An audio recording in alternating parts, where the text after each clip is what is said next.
My review today is of the movie Man on a Ledge. It recently came out on DVD and Blu-ray, so I had the opportunity to watch it. Stars Sam Worthington and Elizabeth Banks. I blanked for a second on her name, but fortunately I was able to remember. So anyways, it's a pretty simple plot. Sam Worthington with his sweet frollet, which is an afro mullet. It's a nice, really curly mullet. He is a man on a ledge, just like the title says, so it doesn't disappoint. He's on a ledge of a very tall building, about 200 feet up in New York City. And Elizabeth Banks works for the NYPD, and she is a negotiator who recently had a bit of an issue with a previous negotiator on a bridge who fell to his death, or he jumped to his death. And so she's kind of got to prove herself.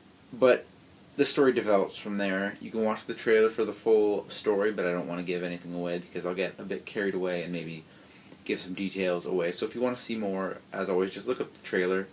Plenty of people have posted it on YouTube. I'm sure you all know how to work that since you're here now. So that is the description of the movie. Now I'll briefly say what I liked and didn't like about the movie without giving too much away. Now I enjoyed this movie overall because it had a good amount of action, suspense. You didn't really know what was going to happen, but there were also parts that allowed you to that develop the character, and you're able to.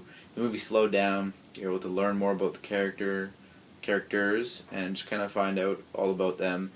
And what I didn't like about the movie was it was pretty atypical. It's just like every movie out there, kind of goes the typical setup, and then rises up to the climax, and then there's the resolution, which is usually always the same in all of these Hollywood movies, so you can see what's happening, but it's for entertainment purposes only, so even though you can pretty much assume what's going to happen, you don't know what's going to happen in between on the way there, and sometimes they throw some twists at you.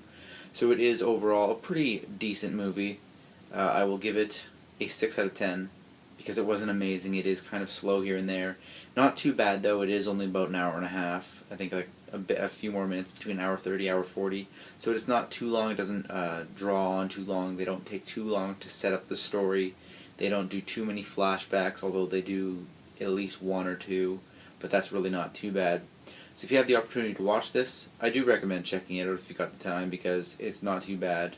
I wouldn't really pass it up. So, check it out. See you next week.